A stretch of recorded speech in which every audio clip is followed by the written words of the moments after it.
네, 시사 맛집 공덕포차 시작하겠습니다.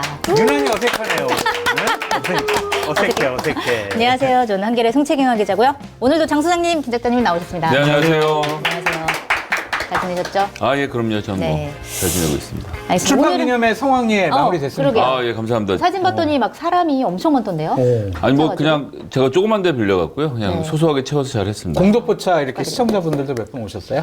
아, 네, 오셨는데 제가 지금 책을 들고 들어왔었는데 안을 들고 왔네요. 이렇게 하니까 출판사에서 욕을 먹지. 예. 지난주에 다 보셨을 테니까요. 네. 지난주에 그 책 또 들고 오려고 그러다가, 예, 감사드립니다. 와, 그래서 알겠습니다. 잘 됐다니 다행이네요. 축하드립니다. 자, 이번 주는 특집 방송이에요. 우리가 올해 마지막 방송이잖아요. 아우, 그래서 벌써. 연말 특집으로 2023년 별들의 전쟁 시간을 마련했는데요. 자, 올 한 해 네. 정치권을 뜨겁게 달군 인물들을 저희가 4명을 선정을 했습니다. 오. 윤석열 대통령, 네. 이준석 전 국민의힘 대표, 네. 그다음에 한동훈 법무장관, 그다음에 이재명 더불어민주당 대표 이렇게 4명을 선정을 해서 각 인물별로 키워드를 선정을 해서 그걸 중심으로 인물 분석을 좀 해보려고 하는데 네. 참고로 오늘 방송은 미리 사전 녹화됐다는 점 말씀을 드리면서 시작을 하도록 하겠습니다. 네. 자, 첫 번째 인물 윤석열 대통령 그렇죠. 가보겠는데요. 사실 윤석열 대통령이 처음 이제 정권 잡으면서 처음으로 한 말이 공정과 상식인데 과연 2023년도 집권 2년 차 2023년도에 공정과 상식이 실현이 됐느냐라는 측면에서 봤을 때 갸웃거리는 분들이 좀 계실 것 아니, 같아요. 뭐 질문부터 이렇게 편파적이에요. 그렇게 규정과 낙인을 찍어 놓으면은 이 보수파 패널은 뭐라고 얘기를 해야 됩니까? 알겠습니다. 보수 우파 패널을 위해서 제가 질문 하나 드릴게요. 네. 자, 그러면 올해 공정과 상식이 실현된 대표적인 사례를 좀 얘기를 해주시죠. 그거는 원래 질문이 없었잖아. 준비를 못했는데. 아니, 원하시길래. 뭐가 있을까? 딱히 기억이 안 납니다. 딱히 기억이 안 나죠. 네. 그래서 제가 질문을 좀 다르게 드렸던 것이고, 그러면 공정과 상식이 좀 이거 무너진 거 아니냐라고 생각하셨던 결정적인 장면이 좀 있으셨을까요? 너무 많아요. 네. 그냥 김건희 여사에게 대하는 모습도 그렇고 국민의힘에게 대하는 모습도 그렇고 뭐 이준석 쫓아낼 때도 그렇고 김기현 쫓아낼 때도 그렇고 네. 김기현 당선시킬 때도 그렇고 당시에 전당대회 때 나경원한테 너는 뭐 국정운영의 적이야 막 이런 얘기도 하고 네. 안철수한테는 너 아무 말도 하지 마 이렇게 협박하고 뭐 이런 일이 벌어지는지 생전 처음 봤어요. 네. 그래가지고 너무 당황스럽더라고요. 올해 벌어진 일을 반추를 해보면. 네. 굉장히 여러 개가 있네요. 많아요. 이것보다 그냥 더 많은데. 네. 그래서 저는 보수 패널이니까 그래도 여과지를 걸러가지고 좀 몇 개만 얘기한 게 골랐네요. 요건데. 네. 김성현 소장님이 뭐 많이 말씀하시겠죠. 알겠습니다. 윤석열 대통령의 공정과 상식, 무너졌던 결정적인 장면 뭐라고 보세요? 결정적인 장면이요? 네. 작년 5월 10일 임명 취임하던 날이요. 그렇죠. 근데 올해는 이제 2022년 말고 2023년. 이렇게 얘기해. 존재 자체가 공정과 상식을 그냥 다 부정해버렸다. 2023년 1월 1일 눈 떴을 때부터. 너무 결정적으로 예, 무너져 날이 있었- 추워도 날이 더워도 날이 따뜻해도 항상 불공정했습니다. 알겠습니다. 그 중에서 제일 심한 거 하나만 불러주세요. 제가 꼽는 1위는 뭐 최근 이벤트니까 더 그렇기도 한데요. 김기현 대표를 나가라고 종용했던 이 순간, 뭐 최근에 CBS 김기현 논설위원 더 구체적으로 얘기하던데 네. 결국 저희가 마지막 순간에 궁금해했잖아요. 이상민 의원도 만나고 이준석 대표도 만났던 맞아요. 그날 장제원 의원이 김기현 대표에게 전화해서 대통령 뜻이라면서 그만두라고 말을 했다는 거예요. 네. 결국 그 말을 듣고 김기현 대표가 꼬라지가 나서 기자회견 하지 않고 페북에다가 던지듯이 그만두는 것으로 종료됐던 순간까지 네. 대통령이 하는 이 모든 행위들은 집권 여당, 본인과는 상관없는 집권 여당의 당대표라는 당원들이 뽑은 이 대표에 대한 행동을, 그러니까 거취를 대통령이 정한 것이나 다름없는데 네. 이런 공직선거법 위반이죠, 이거는. 저는 증인들이 나와서 해당 인물인 윤석열, 장제환, 김기현 등이 나와서 증언을 하지 않을 것이니까 법정에 세울 수는 없지만 네. 최악의 불공정이었고 사실상 대통령의 직할 체제. 네. 그러니까 저희가 말로만 그랬지만 실질적으로 행정부와 입법부를 통합할 수 있는 것처럼 굴었던 것은 이거는 씻을 수 없는 과오라고 생각합니다. 그렇죠. 입법부가 사실 행정부를 좀 견제해야 되는데 서로 이런 식으로 당무 개입을 하다 보면 그게 전혀 이루어지지 않는 그런 상황이 불공정하다. 상식이 어긋났다 이렇게 말씀해 주셨는데 실제로 동의하세요? 김기현 대표 사퇴가 대통령 뜻이었고 이것이 굉장히 무리스러웠다. 아니 여러 가지 많이 들었어요. 네. 그죠. 뭐 네덜란드에서 계속 전화를 했다 화났다. 그리고 네덜란드로 가는 비행기 안에서도 여러 전화 통화를 하셔가지고 많이 화를 내셔가지고 격노했다. 그래가지고 이제 비행기가 추락하는 거 아니냐. 비행기를 쾅쾅 내리친 건 아니시겠죠? 주위에 있는 참모들이 그냥 네. 되게 겁이 났었던 모양이에요. 네. 그 저한테 전달을 해준 분의 워딩은 네. 하여튼 비행기가 추락하는 줄 알았다. 네. 그 정도까지 되게 화가 많이 나셨던 것 같아요. 네. 그런 것을 보면 본인 뜻대로 뭔가 일이 이루어지지 않으면은 이게 참 물불을 안 가리시는 것 같다라는 좀 생각이 듭니다. 네. 너무 거칠어요. 지금 통치행위 자체가 너무 거칠어. 네. 그냥 서로 얘기하고 조언 듣고 그래서 합리적인 결정하고 냉정하게 판단하고 이런 게 없는 것 같아요. 네. 알겠습니다. 윤석열 박성민 대통령. 의원이 공개적인 자리에서 했던 발언 들어보면 그날 저녁에 그러니까 네덜란드로 간 날 그러니까 한국 시간 저녁이죠. 대통령이 20번 넘게 전화했다고 자기한테. 네.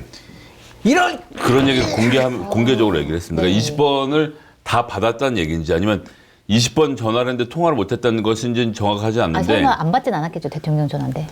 그 뭐 자느라 못 받았을 수도 있으니까. 하여튼 네. 20번 이렇게 미스콜이 찍힐 정도로 대단한 막 이런 아주 적극적으로 뭔가를 좀 했던 것들도 웃기지만 네.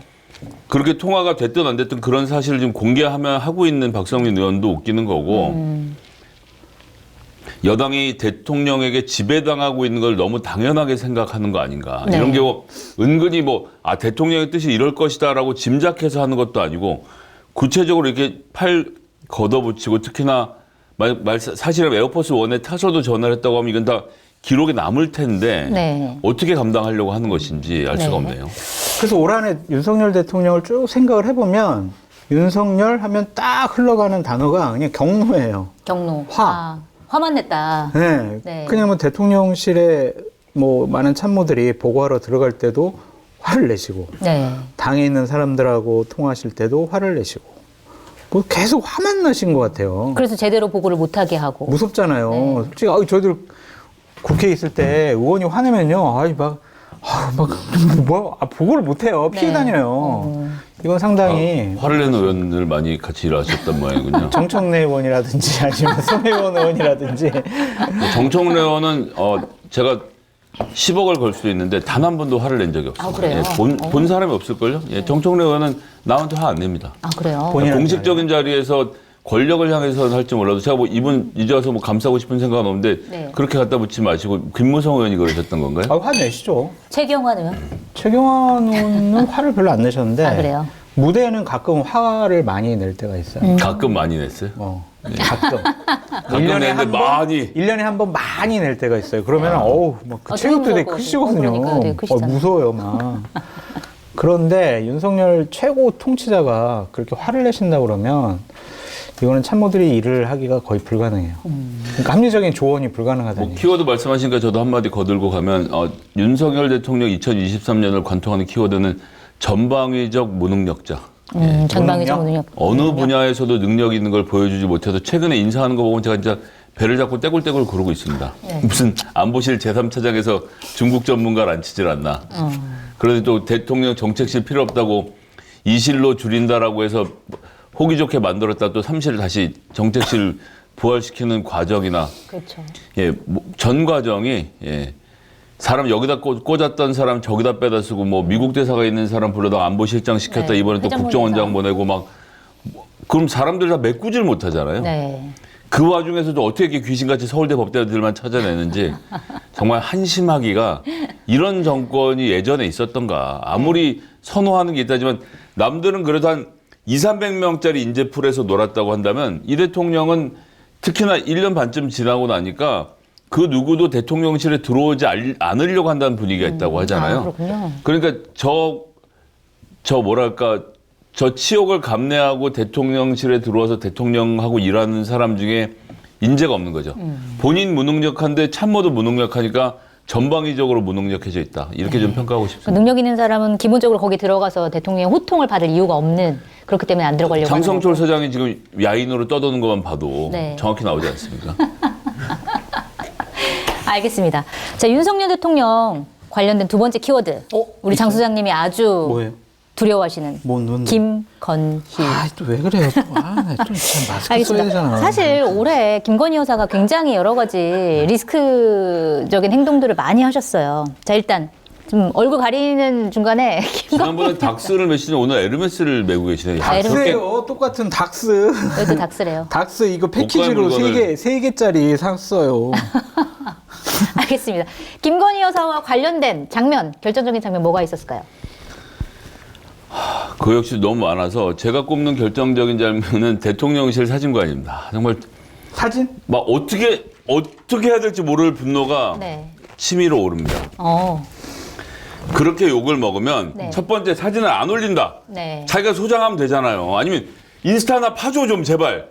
그 거기다 외교부가 올리게? 좀 해갖고 저 옆에다 체크마크 달아갖고 네. 인스타 하나 파주면 안 돼요? 거기다 올려야지. 왜 일단 공식 홈페이지에 올리냐?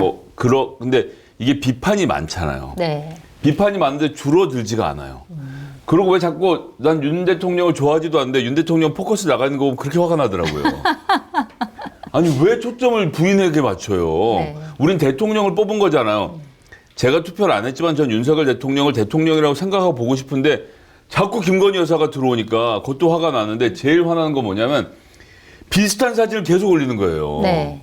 아니 한 장면을 그냥 일개 하나만 올리면 되는데. 국회의원실에서도 100장 찍으면 10장 추려서 다른 사진으로 해서 한 4장 정도, 그렇죠. 5장 정도 하는데 이번에 네덜란드 가서 개 사진 찍었어요? 그 강하지도 네네. 않고 이렇게 안고 찍고 이렇게 안고 각도에 찍고 따라서. 그나마도 초점이 나가고 빛도 제대로 안 떨어지고 바운스도 스트로보드 하나 쓸 줄 누군지 모르겠는데 제가 진짜 그 사진 찍는 사람도 진짜 교육을 좀 똑바로 시켜야 되겠네요. 예, 그렇게 했으면 좋은 표현이네요. 교육을 좀 똑바로 시켰으면 좋겠습니다. 그래서 그러니까 이런 게 안 들리는 거잖아요. 네. 뭔 상관이야, 난 내가 하고 싶은 대로 할 거야라고 말했던 장면이 전 디올백 못지않게 결정적인 장면이었다고 생각합니다. 알겠습니다. 김건희 여사의 사진.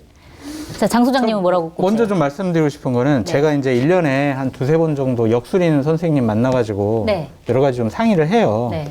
근데 그 역술인 선생님 중에 한 분이 내년도 1월 달까지는 김건희 여사에 대해서 네. 언급을 하지 말아라. 내년 1월까지. 그렇게 얘기를 하셨거든요. 네. 그 되게 제가 신뢰하는 분이라서 네. 그분 말을 좀 제가 들어야 된다. 이제 방송 이렇게 할 거예요. 네. 왜? 이거 한겨레 신문에서 하는 방송인데 역시를 말 듣고 김건희 여사 말 안 하겠다면 어떻게 해주세요? 김건희 여사에 대해 언급하면 어떻게 된대요? 큰 화를 면치 못할 것이다. 이거예요? 아, 네. 그래서 얘기 안 하신다고요? 그중 일단은 네. 제 얼굴을 드러내놓고 하는 거는 무리가 있어 보여서 네. 이 마스크 쓰고 하는 걸 좀 이해해 주셨으면 좋겠고요. 알겠습니다.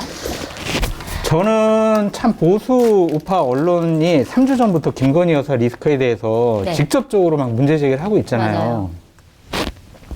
그러니까 그런 것들이 제가 봤을 때는 다른 이유들이 있는 것 같아요. 다른 이유. 어떤? 보도가 되지 않은 네. 아, 뭔가가 또 있다. 뭔가 심각한 문제가 있으니까 네. 이거는 보도는 할 수는 없지만 빨리 해결해라. 그 문제 때문에 윤석열 대통령과 윤석열 정권, 보수우파 정권이 큰 화를 입을 수가 있으니까 네. 빨리 정리해라. 그런 이제 경고성 얘기 같은데. 네. 오빠를요? 네? 오빠를요? 오빠? 아니, 제가 잘못 들었습니다. 죄송합니다.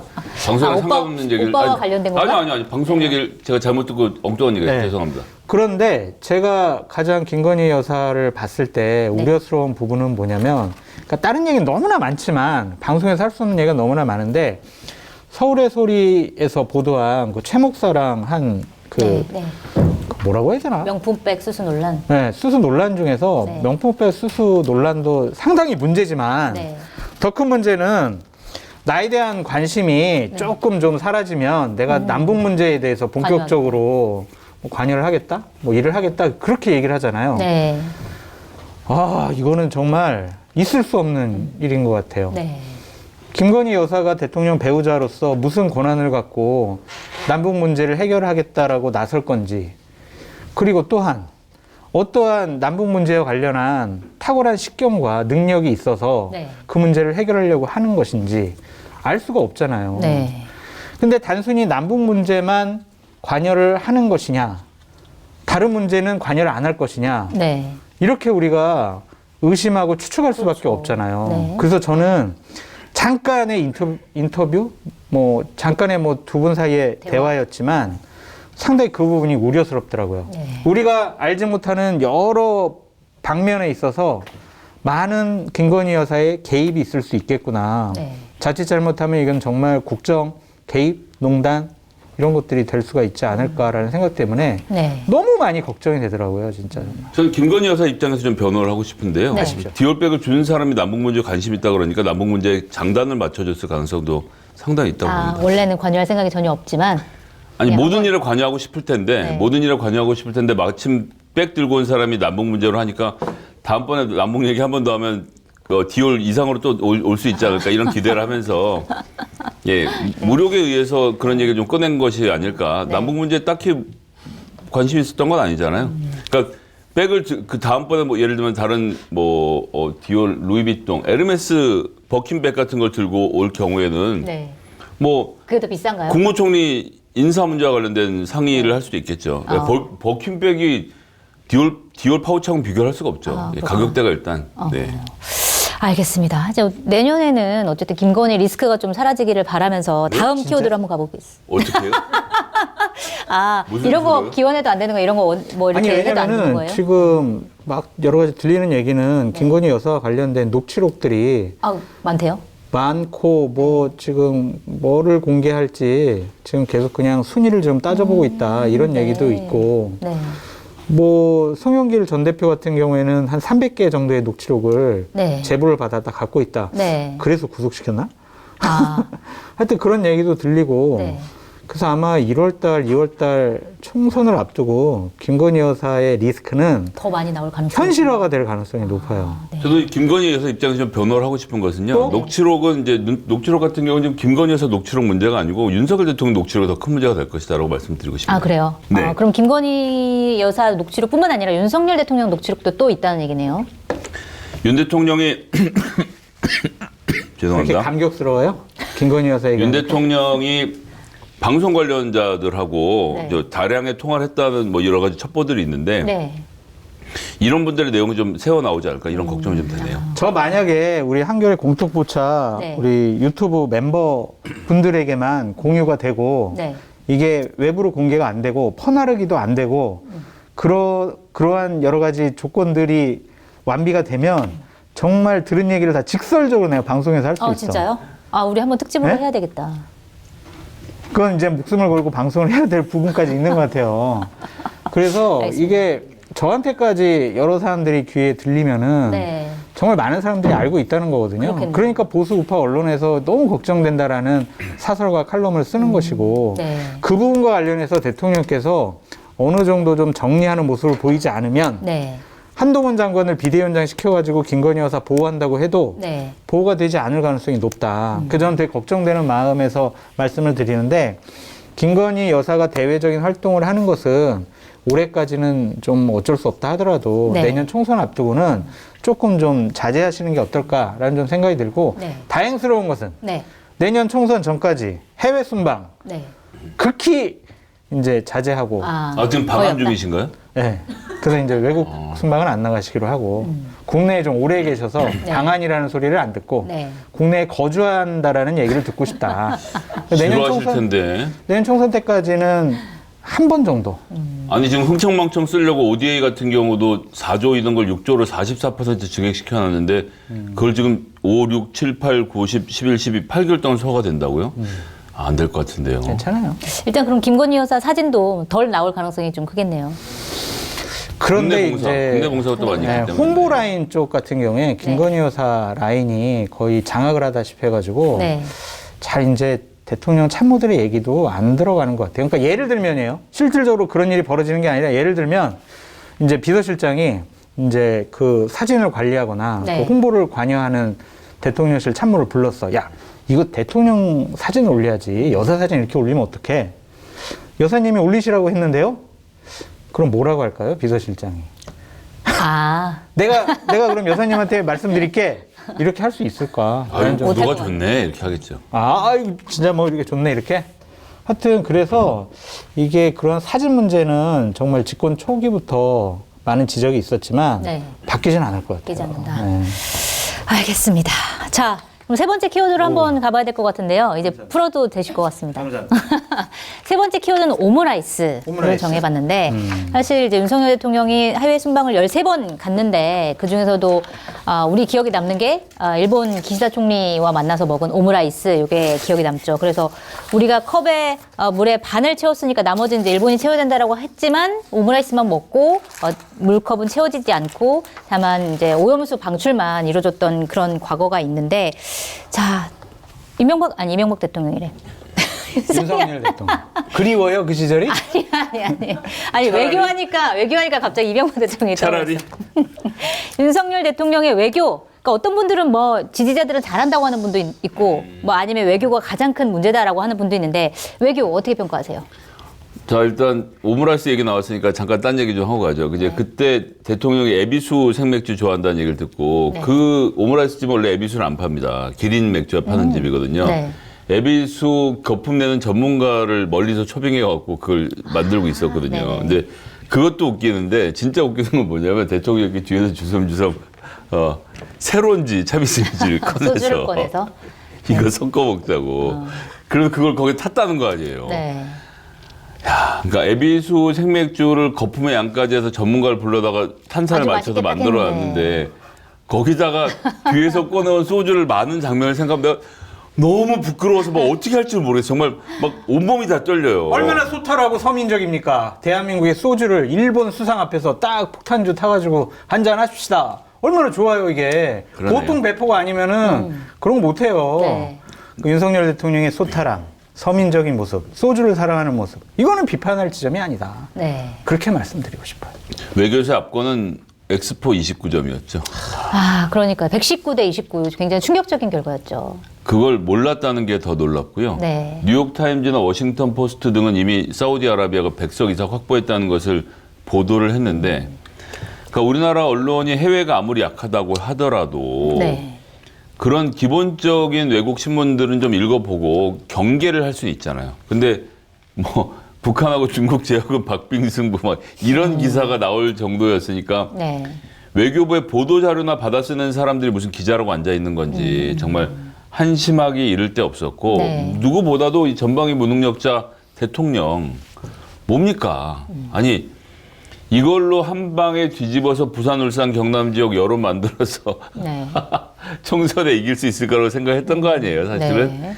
그러니까 야 한심해도 이렇게 한심할 수가 있는가? 국제관계에 대한 이러한 이해가 결국은 올해 우리나라 수출 수입을 다 물량을 줄이고 네. 적자가 나고 중국하고 관계가 어려워지니까 이제 와서 안보실의 3차장을 중국 통을 임명해서 뭔가를 수습하려고 하는 모습이나 네. 에이펙에 가서 한중 정상회담 실패하는데 호주는 시진핑 주석 만나서 적극적으로 경제 문제 상의하고 그렇죠. 그때 패싱 당했다. 그렇죠. 기시다 총리도 1시간 동안 상의하고 가장 결정적인 건 한미일 동맹의 주축이자 주력군인 미국이 네. 미국의 바이든 대통령이 한국의 그런 간곡함을 알고 있음에도 불구하고 4시간 넘게 진행된 미중 정상회담에서 한반도 문제를 단 한마디도 언급하지 않았다는 거예요. 그러니까 한미일 동맹이 얼마나 허구였는지를 바이든이 보여준 거죠. 4시간에서 240분에서 1분짜리 값어치도 없는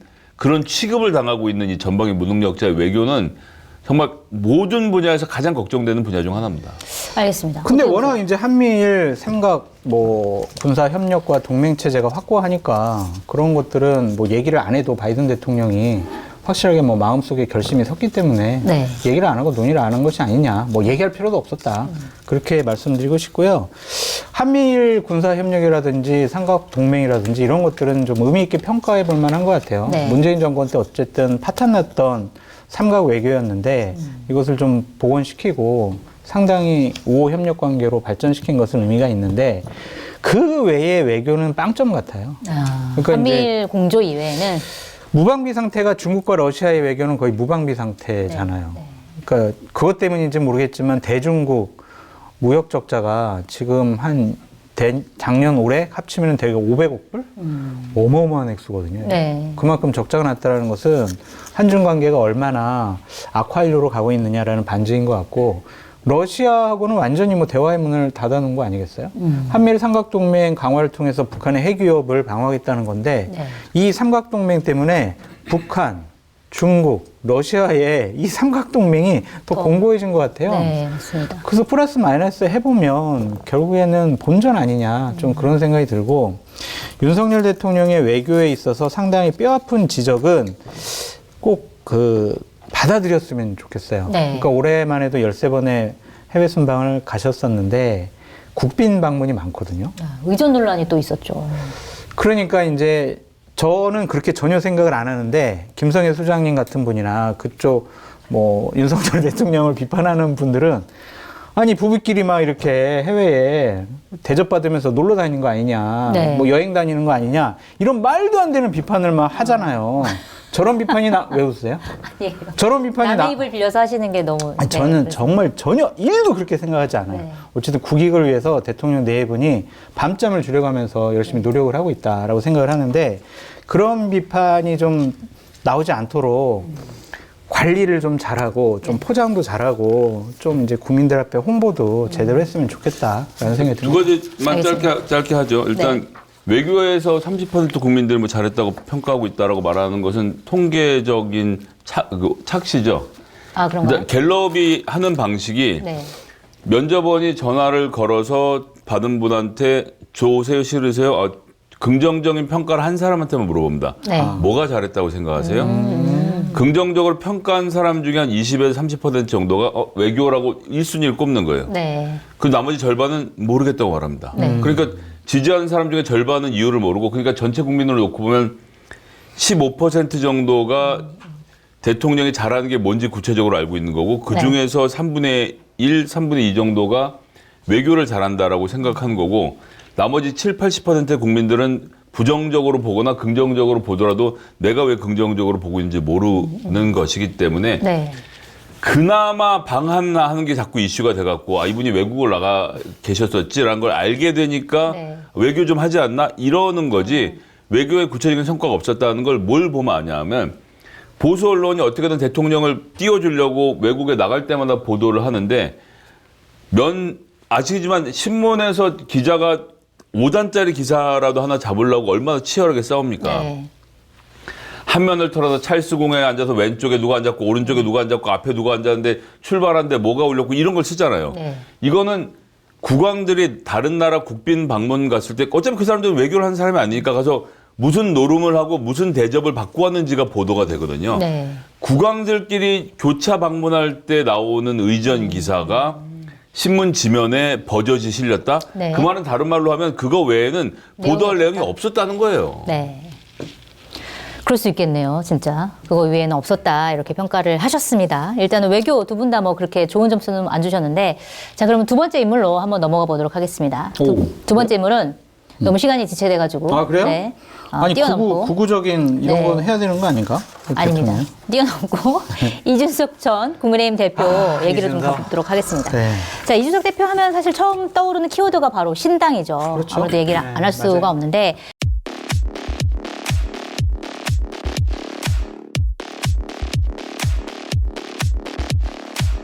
강서구청장 보궐선거 국민의힘이 굉장히 이제 큰 차이로 참패를 하고 난 다음에부터 이제 이준석 그 전 대표가 신당을 띄우기를 시작을 했는데 왜 이준석 대표는 신당을 마음먹었을까? 결정적인 장면이 있다면 어떤 게 있었을까요? 이 당에서 그 국민의힘이라는 플랫폼 안에서 정치를 할 수가 없다. 네.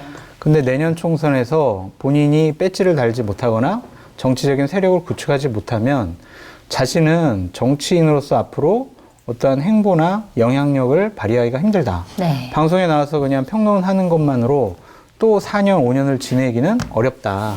그런 생각이 첫 번째 있는 것 같고요. 두 번째는 대통령 꿈이 있는 것 같아요. 네. 그러면 배지를 달아야죠. 네. 국회 내 현실적인 세력이 있어야죠. 그리고 본인의 지지 기반을 만들어야죠. 독자적인 정치를 해보고 싶은 이유. 본인이 보다 더 큰 꿈을 갖고 있다라고 볼 수밖에 없죠. 네. 그런 점에 있어서 저는 제3신당으로 대표되는 이준석 대표의 행보가 꼭 성공했으면 좋겠다라는 기본적인 생각을 좀 갖고 있어요. 네. 거듭 말씀드리지만은 영남과 호남이라는 망국적인 지역주의에 기반한 거대 양당의 이러한 상대방을 악마화하는 정치는 양극화 국민들을 불행하게 할 수밖에 없거든요. 맞습니다. 그래서 제3지대에 있는 신당이 중간지대로서 국회의 본연의 기능, 정치의 본질, 대화 타협 조정을 이끌어낼 수 있는 꼭 의미 있는 의석수를 얻어서 세력을 구축했으면 좋겠다라는 개인적인 바람이 있습니다. 알겠습니다. 이준석 신당 결국 이제 대선으로 가기 위한 하나의 이제 발판이 될 수 있다라고 평가를 해주셨는데, 자, 이준석 전 대표가 신당을 꾸리려고 하는 결정적인 이유, 장면 이런 건 뭐가 있을까요? 그러니까 이게 이제 힙합 용어로 이제 OGYG 이런 말을 쓰거든요. OGYG. 올드 갱스터, 영 갱스터에서 이제 그 오래된 그룹하고 뭐 이렇게 하기도 하고 이제 오리지널 갱스터 하기도 하는데 저는 이건 OG와 YG의 싸움이다 이렇게 보고 있습니다. 아, 예. 그렇군요. 이준석 대표가 하는 것은 제3당이 아닙니다. 그럼요. 예, 지금 이제 장성철 소장님의 주장은 레토릭에 불과하다고 생각합니다. 왜요? 이준석 대표의 양당제를 없애는 방식의 제3당이 아니다. 중도를 아니죠. 견인할 수 있는 제3정당. 지금 현재 이제 YG 윤석열의 국민의힘을 네. 예, 오지 오리지널 국민의힘으로 돌리려는 아하. 윤석열만 제외하면 국민의힘이 살아날 수 있다는 생각을 가지고 네. 해외 독립운동을 하는 거예요. 네. 그러니까 이준석 대표의 신당을 특히 민주당이나 민주계열의 정치인들이 잘 보셔야 되는 건 지금 제3신당의 논의에 포함되어 있는 거의 모든 사람이 윤석열 대통령하고도 한 발씩 걸치고 있는 사람들입니다. 네. 금태섭 의원은 제3당 한다고 하지만 지난 직전 대선에서 윤석열 대통령 편들었던 사람이고요. 그랬죠. 김종인 뭐 비대위원장 말할 것도 없고요. 양현자 의원 최근에 호남이긴 하지만 반도체 특위 포함해서 어떻게든 지금 국민의힘과 같이 하려고 하는 사람이지 않습니까? 네. 이준석 대표는 원래 국민의힘이 좋은데 윤석열 대통령이 국민의힘을 망치고 있다고 생각하거든요. 네. 밖에 나가서 해외에서 독립운동을 해서 다시 합치는 그림을 그리고 있는 겁니다. 네. 그러니까 이 원군들을 끌고 들어가서 좀 더 합리적인 국민의힘을 만들자는 이준석 대표의 정치적 행보에 대해서는 제가 박수까지는 안 쳐드려도 멀리서 지켜보고 있습니다만 네. 이것이 제3지대의 어떤 새로운 세력을 만들어서 국민의힘과 민주당이라는 양세력을 뭐 주저앉히고 가운데서 새로운 그룹을 만들겠다. 그렇게 안 됩니다. 그건 아니다. 오리지널 국민의힘을 다시 복원하기 위한 움직임이다. 그런 움직임을 봐야 되고요. 네. 그런데 이제 제3신당에 대한 시도는 뭐 별개의 문제지만 짧게 하면 윤석열 대 이재명의 2차 대선전으로 비화가 이미 되고 있어서 네. 제3신당의 공간은 굉장히 좁아졌죠. 아, 그래요. 이미 좁아질 수밖에 없다. 그러면은 이준석. 좁아졌으면 좋겠다. 바람. 아니 바람은 아니고요. 네.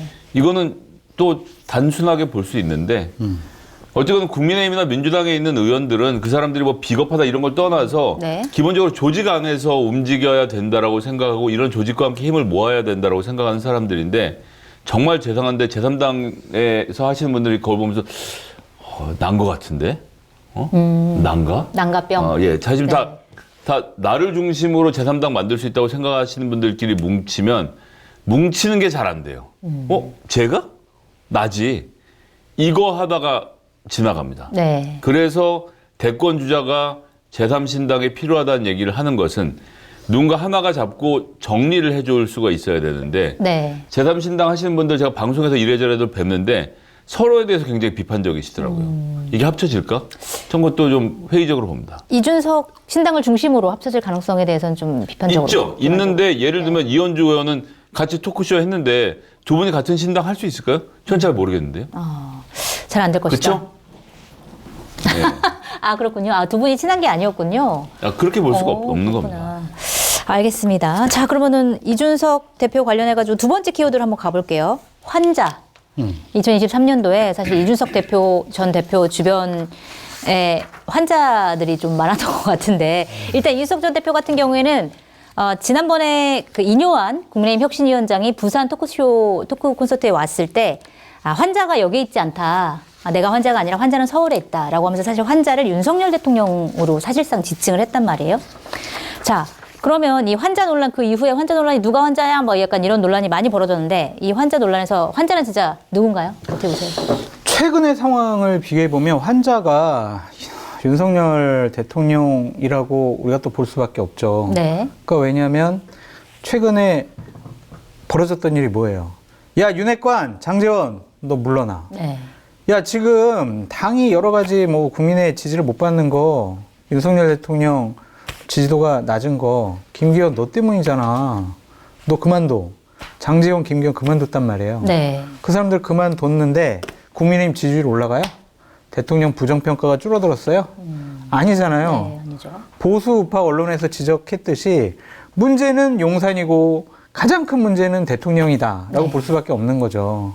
근데 이준석 대표가 얘기한 환자라는 것은 보수 우파가 대선도 이기고 지방선거도 이겼는데 그 이후에 왜 이렇게 국민의 민심으로부터 멀어졌을까? 그 원인은 누구냐? 네. 결국에는 윤석열 대통령 때문이다. 윤석열 대통령의 국정 운영의 방식, 당에 개입하려는 모습, 이준석 대표 쫓아내고 김기현 만들고 또 김기현 쫓아내고 이게 과연 정상적이냐? 생각을 해보세요. 이거 헌정사상 이런 일이 정말 처음 보는 거 아니에요? 네. 예를 들면 대선과 지방선거를 이긴 집권여당이란 말이에요. 이제 한동훈 비대위원장까지 오면은 네. 그 1년 7개월 동안 비대위원장, 당대표가 7번이 바뀌어요. 아. 7명이에요. 아우, 이준석, 네. 뭐 권성동, 네. 주호영, 네. 정진석, 네. 김기현, 네. 윤재호, 그 다음에 한동훈이야. 아, 그러네요. 진짜. 7명이야. 네. 이게 말이 되냐고요, 말이. 네. 왜 이런 일이 벌어졌을까? 대통령의 강한 당무 개입 때문에 그런 것이 아니냐. 네. 대통령이 내년 공천을 위해서 더욱더 강하게 당을 쥐락펴락하고 싶은 욕심 때문에 이런 일이 벌어진 것이 아니냐. 민심으로부터 멀어진 근본 원인과 병은 그 환자는 윤석열이다라고 이준석 대표는 얘기하는 거죠. 제가 얘기하는 건 아니에요. 이준석 대표가 얘기합니다? 네. 아, 알겠습니다. 저는 절대로 그런 표현 안 씁니다. 네. 자, 환자 논란에서 환자는 누군가요? 윤석열 대통령이고요. 네. 지금 지금 여야를 통틀어서 이준석 대표만큼 윤석열 대통령에게 들이받고 있는 사람 별로 많지 않다라는 점을 고려하면 굉장히 용기 있는 행동입니다. 네. 자, 환자 논란 관련해가지고 하나만 좀 더 여쭤볼게요. 자, 이준석과 윤석열이 틀어지게 된 결정적인 계기가 뭐였을까요?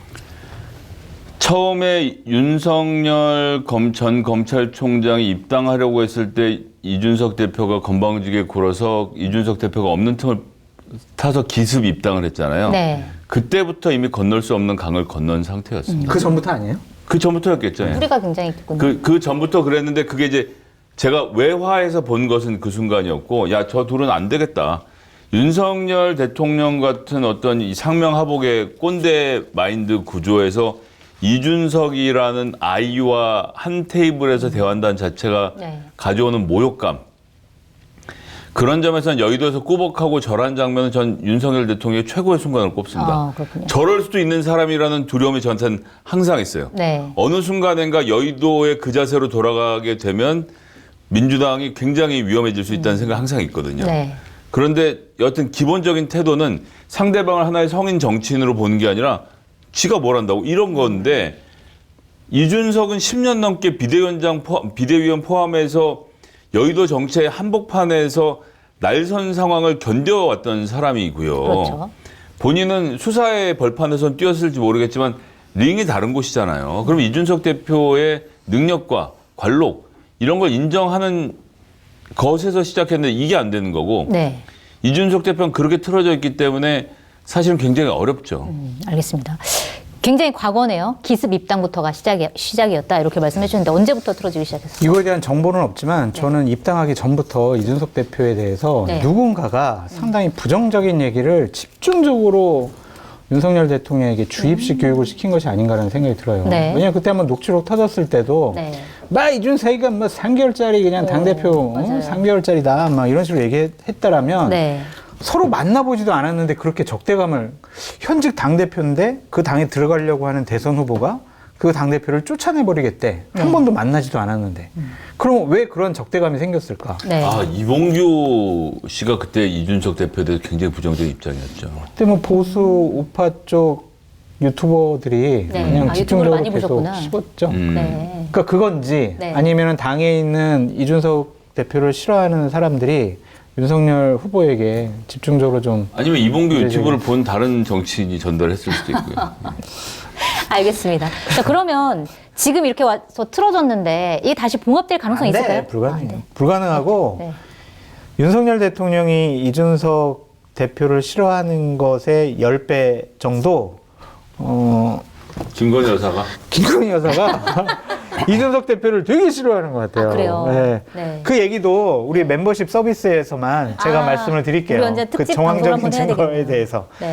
그러니까 이게 왜 그런지 모르겠어요. 왜? 그러니까 김건희 여사도 그 보수 유튜버들 하는 것을 많이 봐서 네. 그렇게 그냥 강박관념이나 선입견으로 인식이 되고 있었는지 알 수는 없지만 두 부부가 정말 이준석 대표를 너무너무 싫어해요. 아, 부부가 같이 본다는 얘기도 있는데 그걸 좀 확인해 주시는 건가요, 혹시? 저는 믿지는 않았거든요. 아니 저도 그냥 알 수는 없지만 정보는 없지만 네. 그런 것이 아닌가 나는 좀 생각이 들더라고요. 알겠습니다. 봉합될 가능성 전혀 없다. 없어요. 어떻게 불가능한 보세요? 것 같아요. 그러니까 전 아까 전에 여의도의 인사가 자꾸 떠올라서 예, 네. 함부로 말 못하겠습니다. 네, 알겠습니다. 아 근데 참고로 제가 그 이준석 대표에게 윤석열 대통령과 김건희 여사가 했다라는 얘기를 직접 전달해 줬어요. 아, 그래요? 그랬더니 담담해 하더라고요. 뭐 그럴 줄 알았다. 약간 이런 건가요? 뭐 알고 있었다, 그럴 줄 알았다. 그런데 그다음부터 워딩이 점점 세지더라고. 알겠습니다. 자, 그러면 이준석 전 대표 관련해서 세 번째 키워드로 가보겠습니다. 싸가지. 싸가지? 네. 예전에 장 소장님이 이준석 무슨 여기서 싸가지 없다. 그랬잖아. 여기서 왜? 얘기한 아, 게 2년 전에. 조회수가 진짜 많이 나와요. 자. 거기 펜코에서 막 장성철 네가 싸가지 없다 그냥 완전히. 그렇구나. 근데 이 싸가지 논란이 참 많은데 이준석 전 대표가 뭐 예를 들어서 뭐 최근에는 안철수 의원과 이제 옆방에서 밥 먹다가 안철수 씨 좀 조용히 하세요 뭐 논란부터 시작해서 이완 혁신위원장한테 영어로 미스터 린튼이라고 지칭하면서 좀 했던 장면들 이런 장면들이 좀 떠오르는데 또 최근에는 그 김기현 대표 사퇴 관련해 가지고 이준석 전 대표가 아니 김기현 대표 관련해 가지고 뭐 이렇게 한마디 안 한 사람들 좀 싸가지 없다 뭐 이렇게 또 얘기하기도 하고 이준석 전 대표를 비판하는 키워드 중에 싸가지가 있는데 또 일각에서는 이 싸가지가 없었으면 싸가지가 없었으면 싸가지 현재의 논란이 없었으면 현재 현재 이준석이 이준석이 과연 있을 수 있었겠냐? 있겠냐. 네, 이런 평가도 나오는데 일단 이준석의 싸가지 이거 어떻게 좀 보세요? 그러니까 듣는 사람 불쾌할 수 있고 기분 나쁠 수 있죠. 그리고 그것이 본인의 대중적인 정치인으로서 이미지를 구축하는 데 나쁜 영향을 미칠 겁니다. 네. 그런데 방금 기자님 지적하신 것처럼 그러한 두려움 없음이 지금의 이준석을 만든 중요한 재료이기 때문에 예, 싸가지 있고 그냥 평범한 이준석보다는 싸가지 없고 지금 같은 이준석이라는 정치인이 네. 더 이준석다운 것 같아요. 더 이준석답다. 그러기를 원하시는 건 아니시고요. 그러니까 그건 참 애매한데 예를 들어 저도 자주 보는데 네. 한 번도 인사를 안 하긴 안 해요. 아직까지도. 예. 근데 이러잖아. 그래서 뭐 이러든 저러든 인사는 안 하는데 또 앉아서는 굉장히 우호적으로 잘 대화는 나누거든요. 그냥 그런 사람인가 보다. 네. 예. 뭐 굳이 거기서 꼭 인사를 받아야 되는 생각은 안 하는데 야, 참 특이하긴 하다 이렇게 생각은 하죠. 예. 알겠습니다. 이준석의 싸가지 어떻게 평가하세요? 이준석 싸가지론에 대해서 제일 처음 문제 제기를 했던 제가 네. 결자 해지하겠습니다. 알겠습니다. 이준석은 싸가지가 없습니다. 네. 근데 하지만 국민들에게 싸가지 없는 행동을 하진 않았던 것 같아요. 아, 국민들에게는 아니다. 권력자들에게 싸가지 없는 행동은 한 거는 맞아요. 네. 그 모습이 자칫 잘못하면 나이 먹은 선배 국회의원들이나 좀 나이 먹은 뭐 정치인들에게는 싸가지 없게 보일 수는 있겠지만 네. 많은 정치인들이 국민들 앞에서 예의 없는 행동을 하고 국민들을 무시하는 행동도 하고 말도 했잖아요. 네. 이준석 대표는 단 한 번도 그거는 하지 않은 것 같아요. 아, 그렇군요. 국민들에게는 예의 차리고 네. 국민들을 무시하는 발언 한 번도 하지 않은 것 같습니다. 싸가지 없는 것은 이준석이 아니라 그렇게 국민을 무시하고 국민에게 예의 차리지 않는 네. 기성 정치인들, 권력자들이 훨씬 더 싸가지가 없다라고 말씀드리고 싶고 네.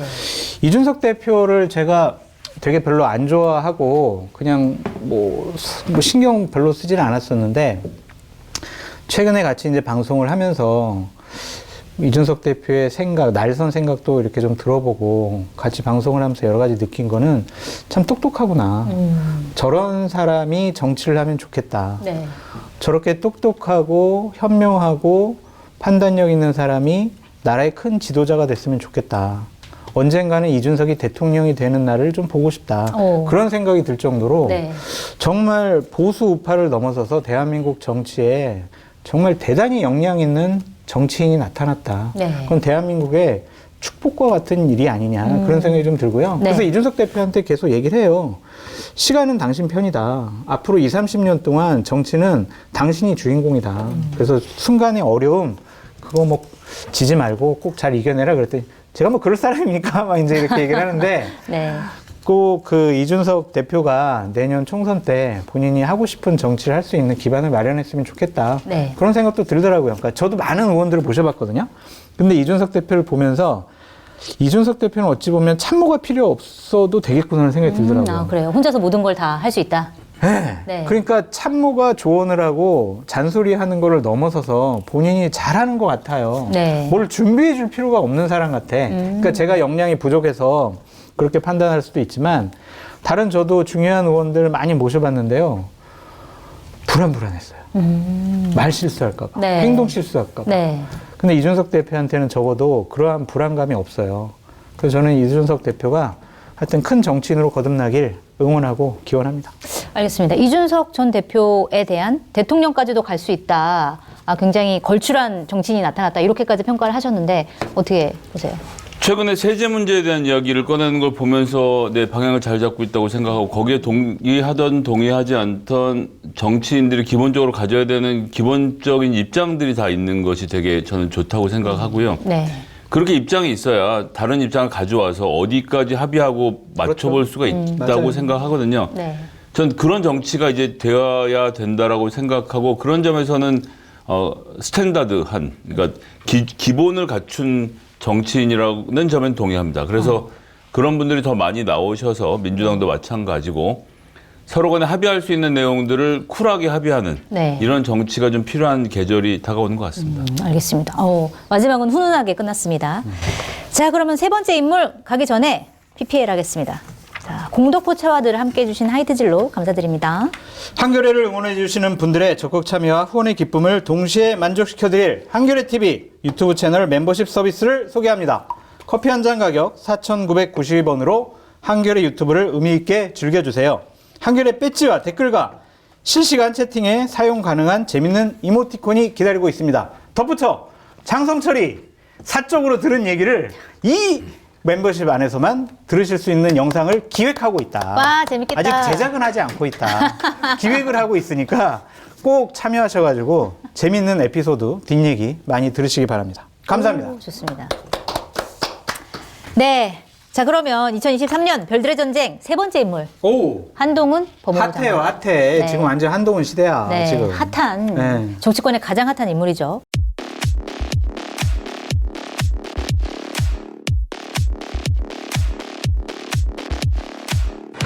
자, 한동훈 첫 번째 키워드로 네. 입 가겠습니다. 입. 입이요? 네. 이 보니까 조선 제1의 혀. 원래 조선 제1의 검 약간 이런 얘기가 있었는데 그 민주당에서 조선 제1의 혀라는 애칭을 또 붙여줬는데 보면은 한동훈 장관이 그 야당 관련해서 굉장히 날선 비판을 직설화법으로 하다 보니까 이 보수 진영에서는 굉장히 인기를 좀 얻고 있는 것 같아요. 근데 일각에서는 근데 이렇게까지 얘기를 하는 게 과연 정치인이 됐을 때 과연 이게 도움이 될 것이냐라고 하는 부정적인 시각도 좀 있는 것 같은데 자, 어떻게 보세요? 2023년도 한동훈 장관을 생각하면 생각나는 발언 이런 게 좀 있으세요? 네, 알겠습니다. 근데 그렇게 생각하시고요. 얼마 전에도 그러더만요. 한동훈 장관 비대위원장 되는 거 아니냐. 많은 국민들이 궁금해 한다. 그랬더니, 의원님 계속 궁금해 하십시오. 이런 식의 얘기를 하잖아요. 이게 조선 제1의 현가. 지지층은, 와! 민주당 의원을 아주 그냥 망신 좋구나. 박수! 이러는데, 다수의 국민들이, 국회 나와서 저런 행동하는 것이 맞는 것인가? 라는 좀 생각을 할 것 같아요. 네. 문재인 정권 시절에 비슷한 사람들이 있었어요. 추미애 전 장관. 네. 법사위 나오면은요, 그냥 국민의힘 의원들 막 가소롭네, 놀고 있네, 소설 쓰고 있네, 막 별 조롱을 다 했거든요. 네. 그 사람 지금 어떻게 돼 있습니까? 이낙연 전 대표, 국무총리로서 대정부 질문 답변 자리에서 국민의힘 의원들 엄청나게 창피 많이 줬거든요. 네. 그래서 이낙연 전 대표가 갑자기 인기가 확 올라간 부분도 있는데, 네. 논리로서 이기려고 그래야지, 가볍게 말싸움하면서 상대 진영에 대해서 폄하하는 듯한 모습을 보이는 것은 저 같은 평론가들이 하면 되니까 네.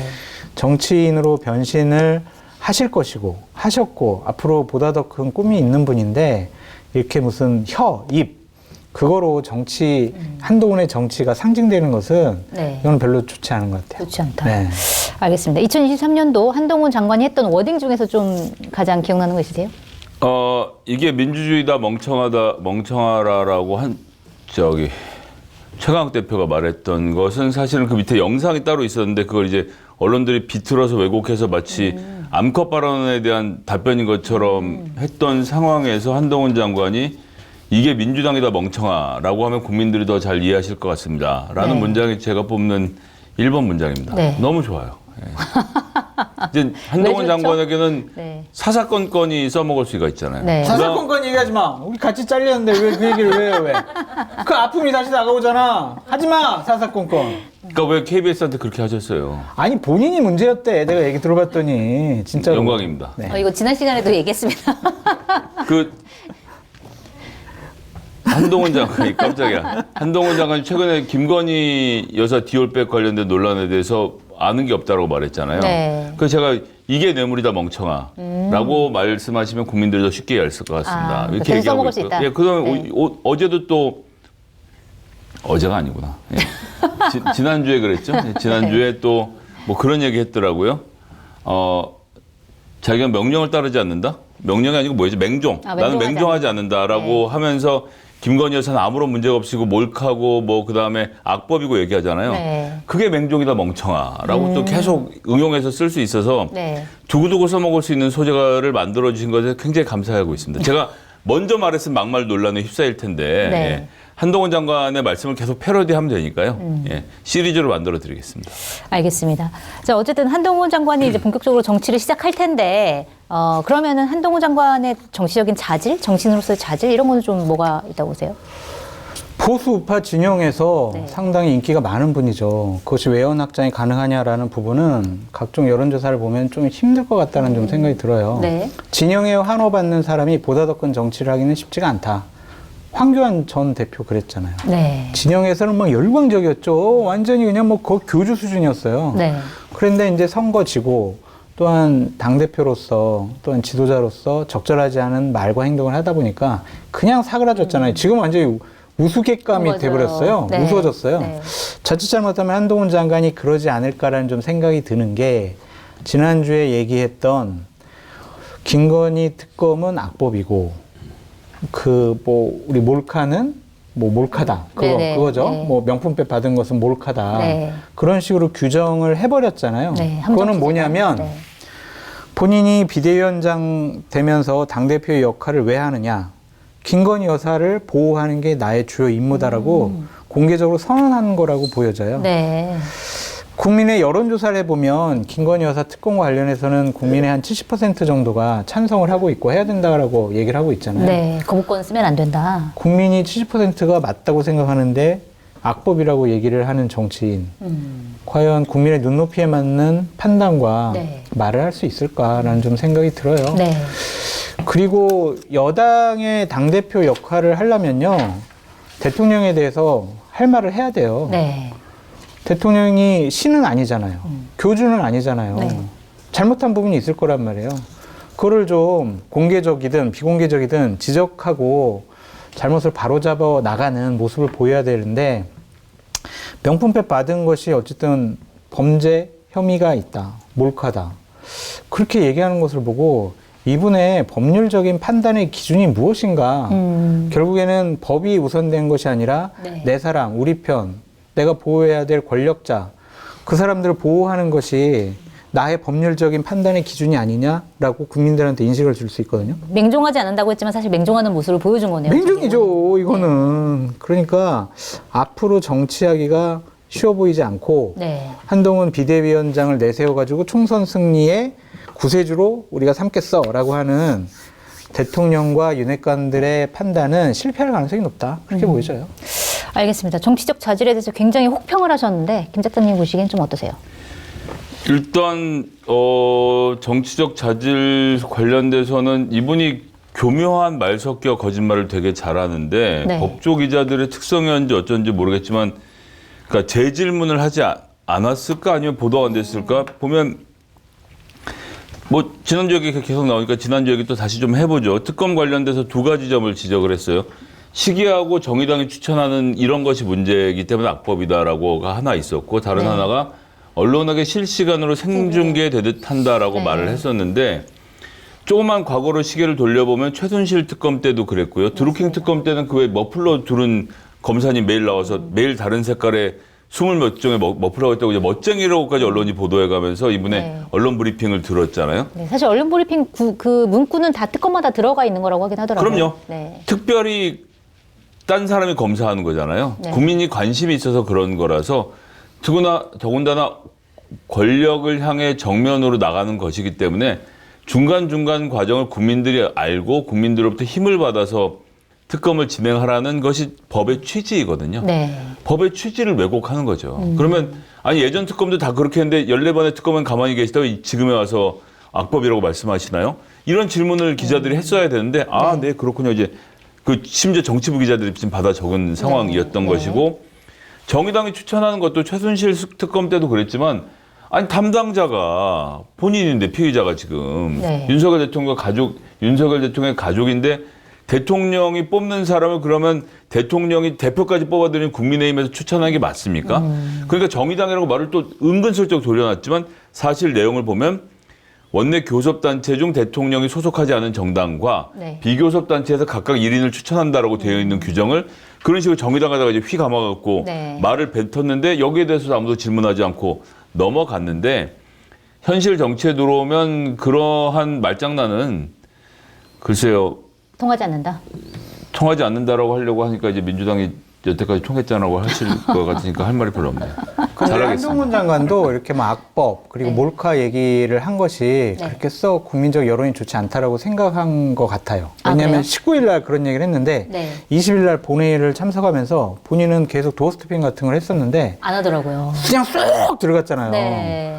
그러니까 어제 악법이라고 하셨는데 그거에 대해 의미를 뭐 다시 한번 말씀해 주십시오. 그런 질문 아마 나올 게 오늘 뻔하잖아요. 질문에 아니 오늘 질문이 아니라 20일 날 20일 질문에 그게 나왔을 거예요. 아마 100%죠. 그러니까 곤란할 거니까 그냥 쓱 지나간 것 같은데 네. 그런 모습이 옛날에 안철수 의원이 막 뭐 계단 밑으로 도망가는 거랑 그 짤 아직도 굉장히 유명하더라고요. 저 짤도 아마 계속 돌아다닐 거예요. 차라리 그냥 뭐 어제 말씀드린 그대로입니다라고 네. 하면서 정정당당히 보는 게 낫지 않았을까. 그러니까 그러한 정치적인 행위와 메시지가 이제 계속 평가받고 비판받고 판단될 거란 말이에요. 아, 이게 쉽지 않아요. 법무부 장관이라는 갑옷을 입었을 때는, 네. 멋있게 얘기하네. 말에 권위가 있네. 와, 메시지 훌륭해. 이러지만 정치인으로서 변신하고 나서는 말 한마디 한마디가 정말 많은 파장을 불러일으킬 겁니다. 그렇죠. 그리고 하루 종일 기자들이 쫓아다닐 텐데. 계속 정말 귀찮게 할 거예요. 네. 자, 한동훈 장관의 두 번째 키워드는 바로 아바타입니다. 오. 이 한동훈 장관의 가장 취약점이 바로 윤석열 아바타가 아니냐라고 하는 점이란 말이에요. 그렇기 때문에 이제 물론 본인은 맹종하지 않는다고 얘기를 했지만 요 아바타라는 이 프레임을 넘어서기가 사실 쉽지만은 않을 것 같다라고 하는 생각이 드는데 자, 그러면은 한동훈 장관이 윤석열 대통령의 아바타라고 불리는 결정적인 이유 뭐라고 보세요? 원래 그렇게 뭐 검찰이 있을 때부터 네. 상당히 좀 신뢰하는 생각과 판단과 모습을 윤석열 대통령이 보여줬고 정말 법무부 장관 된 것은 파격적인 승진이었잖아요. 네. 그때부터 상당히 아끼는 분이다. 그렇게 말씀드릴 수밖에 없었고 네. 이제 장관들 국무회의 딱 하러 가면은 실세 장관이냐 아니냐가 딱 드러나잖아요. 네.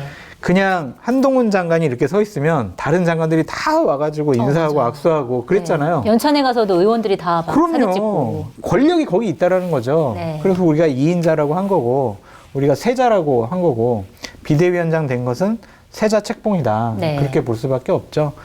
그래서 이게 한동훈 장관이 앞으로 보다 더 넓은 진영의 지지를 받는 정치인으로 거듭나는데 상당히 족쇄 같은 역할을 할 것 같아요. 네. 왜냐하면 봐보세요. 3단 논법으로 윤석열 대통령에 대한 부정평가가 높다. 한동훈 장관은 윤석열 대통령의 아바타다. 네. 그러면 한동훈 장관이 윤석열 대통령의 부정평가와 거의 인식의 수준을 국민들에게 같이 받을 수밖에 없잖아요. 네.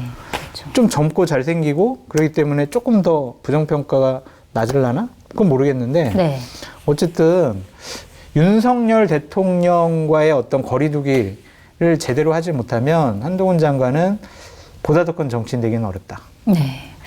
알겠습니다. 자, 윤석열 아바타로 불리는 결정적인 장면 뭐 보세요? 아바타란 키워드가 저는 좀 다르다고 생각해요. 그러니까 네. 윤석열 대통령의 명령을 듣는 사람이냐 그렇게 생각하지는 않습니다. 맹종하냐? 맹종하는 관계가 아니죠. 다만 19일 뿐입니다. 아, 19다. 예, 그러니까 네. 저는 제가 아버지한테 맹종하게 해서 효도하지. 예, 어머니한테 뭐 효도를 잘 안 하지만 어쨌거나 효도하는 관계지 네. 맹종하는 관계가 아니잖아요. 그러니까 한동훈이라는 검사의 입장에서는 이 검찰이라는 거대한 조직을 잘 살리기 위해서 대통령이 잘 살아있도록 하는 게 중요하다. 이런 독립적인 개체로서의 가치관인데 이들이 한 집단이니까 우리는 한 가족이야라는 마음으로 이 문제에 접근하는 거죠. 그러니까 김건희 여사를 내가 아바타니까 보호해야 돼 이런 게 아니라 네. 우리는 신성 가족이잖아. 원래 검사들은 본인과 본인의 배우자 이렇게 신성 가족이라고 해서 법적으로 처벌받지 않는 사람들로 규정하고 있는데 아, 그렇군요. 예, 이 카테고리 안에 들어오면 굉장히 화가 나는 거거든요. 경북대학교의 로스쿨에 가르치고 계신 김두식 교수께서 불멸의 신성가족. 예, 불멸의 신성가족이라는 책에서 정의해 주신 용어고 본인들끼리 그렇게 생각한대요. 네. 어떻게 감히 우리 가족을 처벌해? 라는 입장에서 이 문제를 바라보면 훨씬 더 그림이 잘 그려져서 네. 나는 지금 맹종하는 게 아니야. 다만 이 검찰 정권이 잘 유지될 때만 우리 검찰 후배들이 잘 먹고 사는 구조가 만들어지고 지금 나에게 감당해야 될 십자가가 비대위원장이라고 한다면 그것을 감당해서 검찰이 무너지지 않도록 할 거야. 라는 입장에서 이 문제를 접근하고 있기 때문에 네. 본인은 아바타라고 생각하지도 않을 것이고 네. 윤석열에게 충성한다 이것도 아닌 거죠. 다만 윤석열이 대표를 하고 있지만 검찰이라는 식구 이 조직이 잘 살아남게 하기 위해서 내가 감당할 일 이렇게 접근해서 본다고 생각합니다. 알겠습니다. 어쨌든 아바타가 아니고 맹종도 아니고 식구다. 이렇게 얘기를 해주셨는데 사실 그 윤석열 대통령이 아바타라고 하면은 윤석열 대통령이 지금 지지율이 워낙 낮기 때문에 사실 그 지지율을 넘어서기가 쉽지 않을 거다라는 이제 평가들이 많은데 사실 그 차기 지도자 선호도를 보면 그 한동훈 장관이 굉장히 높게 나온단 말이에요. 근데 그러면은 이 지지도가 조금 더 올라갈까요? 아니면은 여기서 이게 그냥 한계일까요? 어떻게 보세요? 그럼 윤석열 대통령의 지지율이 주저앉으면 같이 주저앉을 확률도 꽤 있다고 봅니다. 네. 그 전에 차별점을 보여줄 수 있는 시간은 있죠.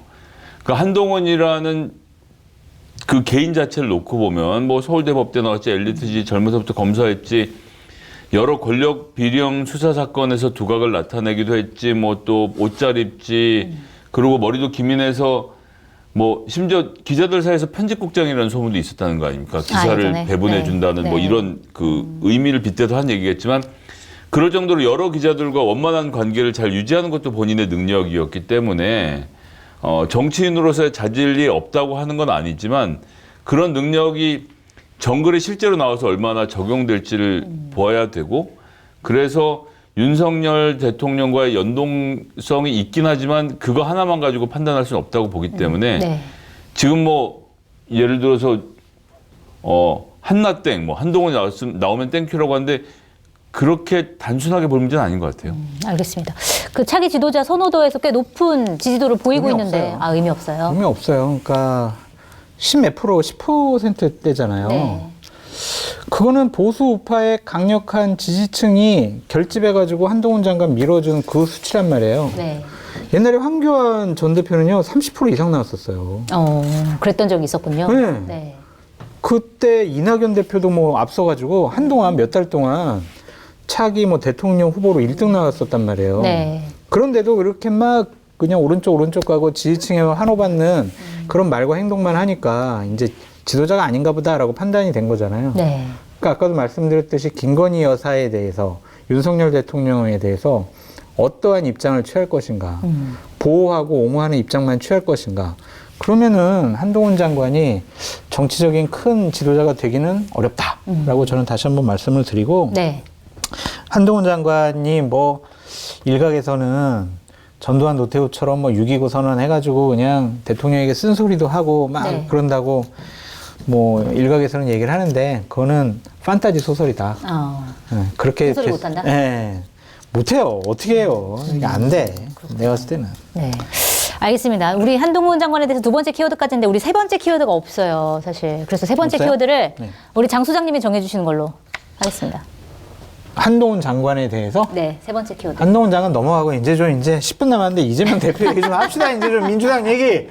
마지막 그 방송까지도 그렇게 그냥 안 하시려고 아니요, 그렇게 할 시간 거예요. 끌기 작전을 하십니까? 아니, 오늘 시간 많잖아요. 두 분 다 다음 시간 없잖아요. 아, 좀 가야 돼요, 지금. 아, 급해요. 가야 돼요? 지금 1시간 정도 지금 녹화했는데 뭘 또 해요, 또 한동훈 알겠습니다. 장관은. 아, 자, 그러면은 아, 하나 할 게 있다. 뭐요?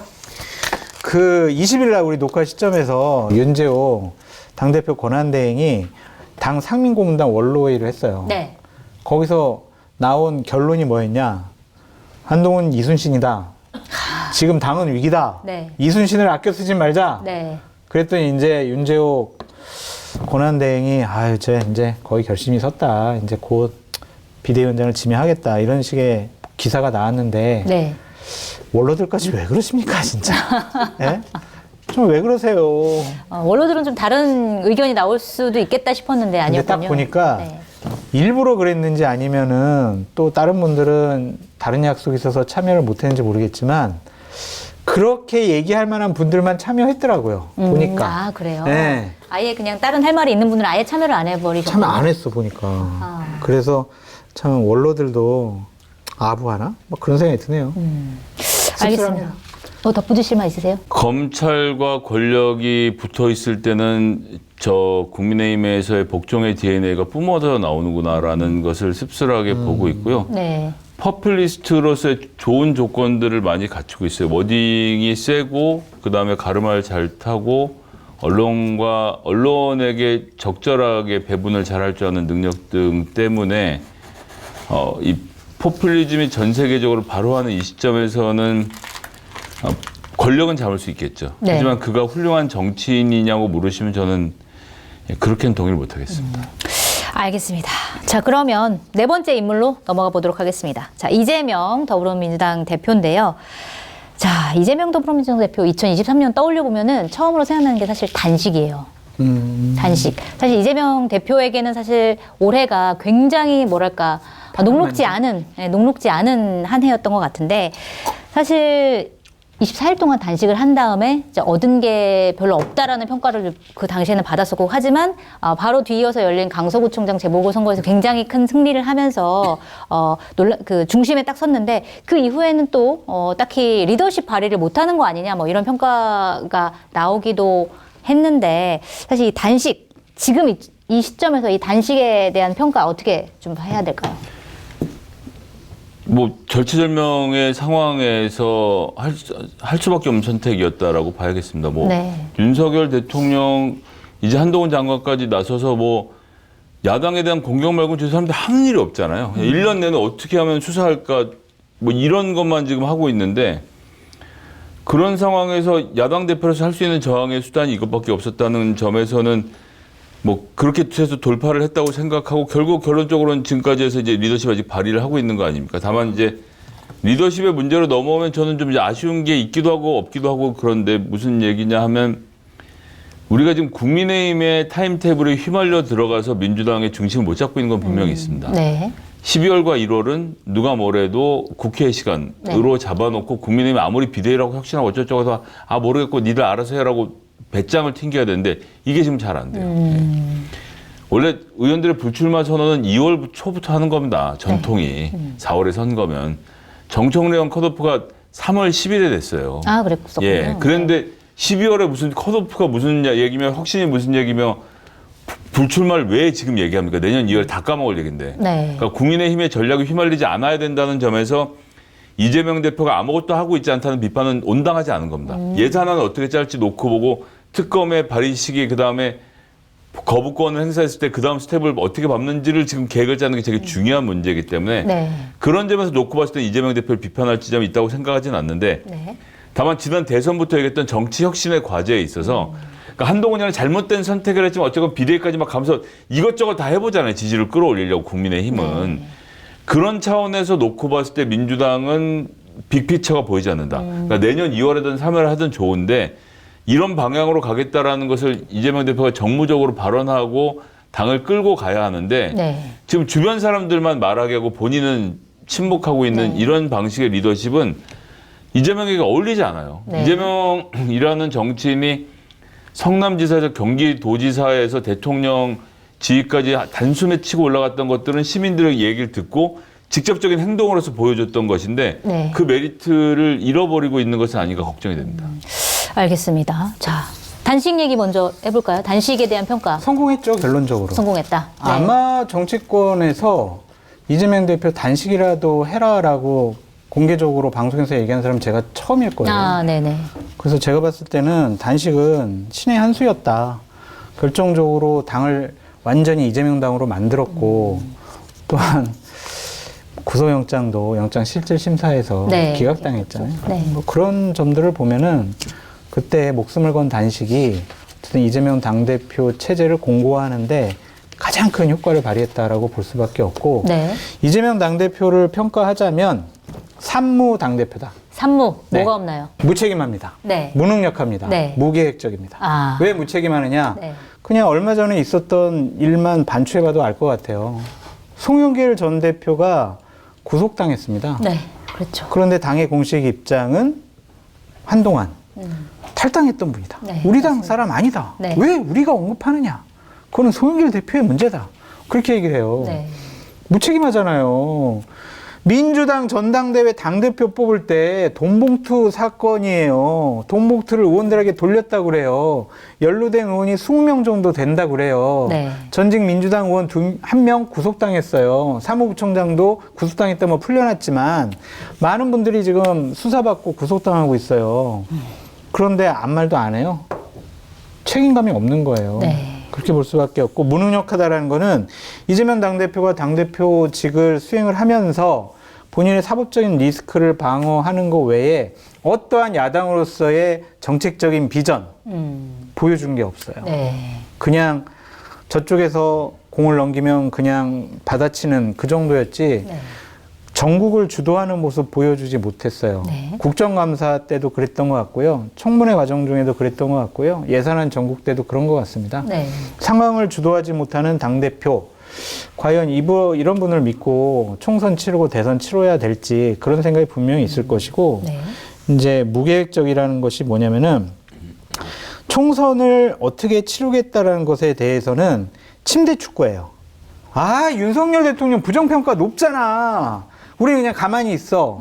그냥 우리 사람 그냥 조용하게 공천 주면 우리 이길 수 있어. 네. 이낙연 대표? 아이, 나갈 테면 나가. 아이, 2027년 대선 경쟁자 지발로 나간다고 그러면 좋지. 원칙과 상식 의원들? 아, 그래. 너희들도 나가. 그냥 그 자리에 내가 원하는 사람 그냥 공천 주면 될 것 같아. 계획이 없어요. 네. 야당 지도자로서 총선 승리를 하기 위해서 품고 많은 사람들과 함께하는 작은 차이를 극복하고 손잡고 나가야 되는 실질적인 모습을 보여야 되는데 네. 말만 해요. 실질적으로 행동을 하지 않아요. 무계획적이제요. 네. 그래서 저는 산무가 이재명 당대표의 상징적인 모습 아니냐 네. 그런 생각이 듭니다. 네, 두 분 다 리더십에 대해서는 굉장히 부정적인 평가를 좀 해주신 것 같고요. 그 다음에 두 번째 키워드가 바로 개딸입니다. 개딸. 네, 개딸 논란이 굉장히 거셌고 2023년 한 해 동안 그리고 비명계와 개딸과의 전쟁이 굉장히 치열하게 벌어졌고요. 그런데 이거를 이재명 대표가 과연 제대로 해결을 했느냐, 오히려 강성 지지층에 갇혀서 계속 악수만 두고 있는 거 아니냐 이런 이제 부정적인 평가도 나오는데 이 개딸 논란에 대해서는 좀 어떻게 평가를 하고 계세요? 자, 갇혔는지 안 갇혔는지를 지금은 객관적으로는 판단을 못 하겠습니다만 휘둘리고 있는지 안 휘둘리고 있는지를 포함해서 이재명 대표가 좀 더 분명한 입장을 보여줄 필요는 있다고 생각합니다. 네. 그러니까 이재명 대표가 입장을 내도 거기에 대해서 열성 지지자들이 속마음은 그러지 않을 것이다. 뭐 다른 생각이 있다. 그 옆에 있는 이재명 대표가 아닌 다른 그룹들이 더 센 얘기를 하면 오히려 지지자분들이 이 제 주장이 더 맞다라고 이야기를 해서 이재명 대표의 진의가 훼손당하는 경우가 여러 차례 있었어요. 네. 그럼 이재명 대표에게 정색하고 말하라고 하는데 아니 당대표가 그렇게 8차례가 넘게 자주 관련된 이야기를 했으면 그 얘기를 존중해 줘야 된다고 생각하거든요. 왜냐하면 이 열성 지지자들은 이재명 대표가 2027년 대권에 도전해서 성공하기를 바라는 마음으로 한다라고 생각했는데 네. 이제는 점점 더 그게 아닌 것처럼 돼가는 것은 아닌지 이재명 대표가 말은 저렇게 하지만 속마음은 그렇지 않을 것이야. 네. 정치는 밖으로 하는 말로 사람들이 판단하는 거예요. 내가 속마음을 어떻게 먹고 있는지 어떻게 압니까? 그 말이 진심이든 아니든 내가 그렇게 말하면 지지자분들이라면 그것을 존중하고 따라줘야 되거든요. 네. 그럼 이재명 대표가 더 정색을 하는 것까지 봐야 우리가 뭐 예를 들면 그 주장에 매몰돼 있다 안 돼 있다를 판단할 수 있을 것인지 이게 약간 의문이긴 한데 이재명 대표는 이재명 대표의 주관대로 정치를 하고 그 주관대로 정치를 하는 것에 대해서 호응하는 지지자들과 함께 하시는 게 더 맞겠다는 말씀 드리고 싶습니다. 네.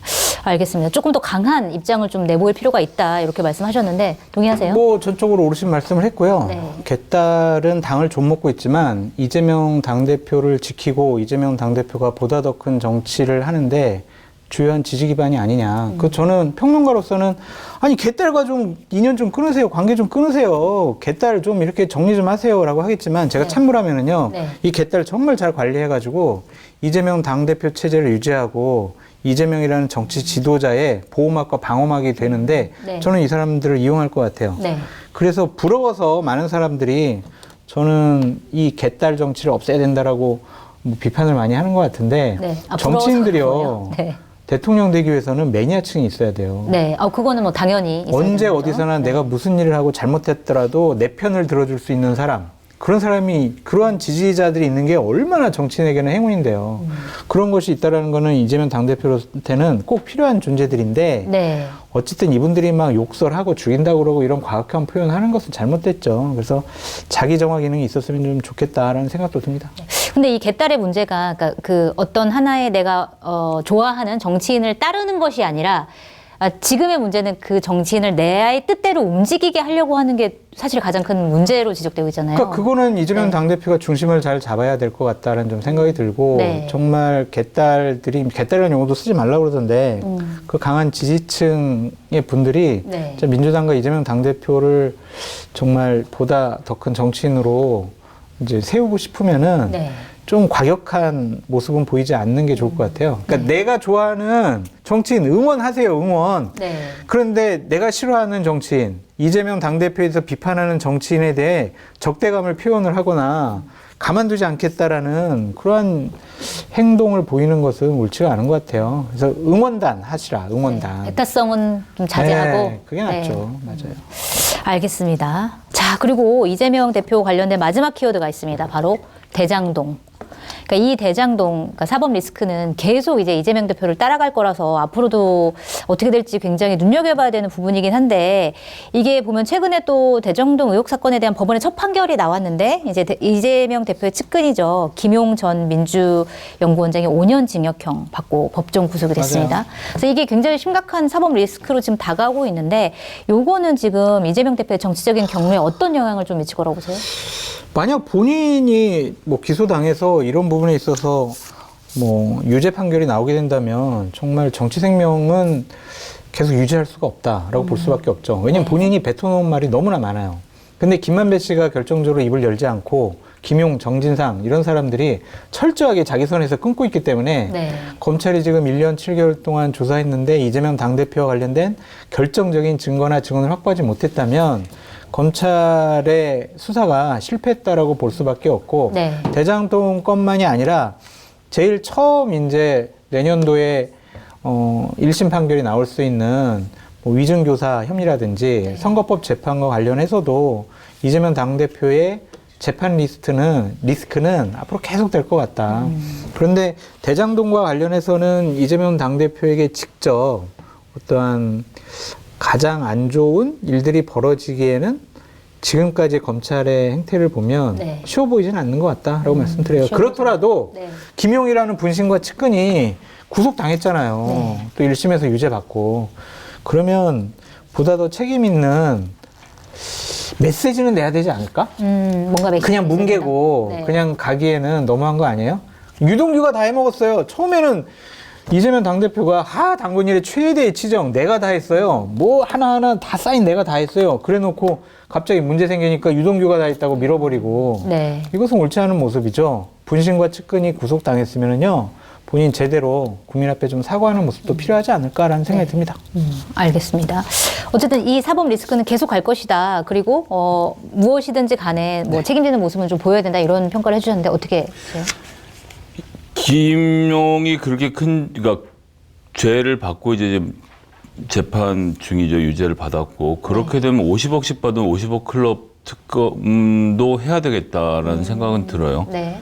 이재명 대표에겐 돈을 주는 뭐 저수지에게 자꾸 하는데 그럼 뭐 증거를 갖고서 얘기를 하든가 하고 이미 수십억의 돈을 건넨 자들에 대해서 어떻게 이렇게 관대하게 검찰이 하고 있는지 검찰총장 선배라서 중수부장 선배라서 윤석열 대통령의 선배라서 이렇게 하니까 국민적인 비판이 나오는 거 아닙니까? 네. 대장동 건은 유죄 받으면 이재명 대표 어차피 정치 못해요. 네. 이거 뭐 복잡하게 볼 게 뭐 있습니까? 재판 결과를 지켜보면 된다라고 말씀드리겠습니다. 알겠습니다. 너무 원론적인 얘기만 하신 거 아닙니까? 그럼요. 알겠습니다. 자, 뭐 2023년도가 네. 이렇게 좋은 소식이 없어가지고 좀 그러네요. 아쉽긴 하지만 우리 2024년도에는 조금 좋은 소식이 많이 이제 쏟아지기를 바라면서 마무리를 좀 해야 될 것 같은데요. 여러분들도 한 해 마무리 좀 잘 하시고요. 따뜻한 연말 보내시기 바랍니다. 저희 다음 주에 목요일 날 변함없이 8시 45분에 찾아뵙도록 하겠습니다. 감사합니다. 감사합니다.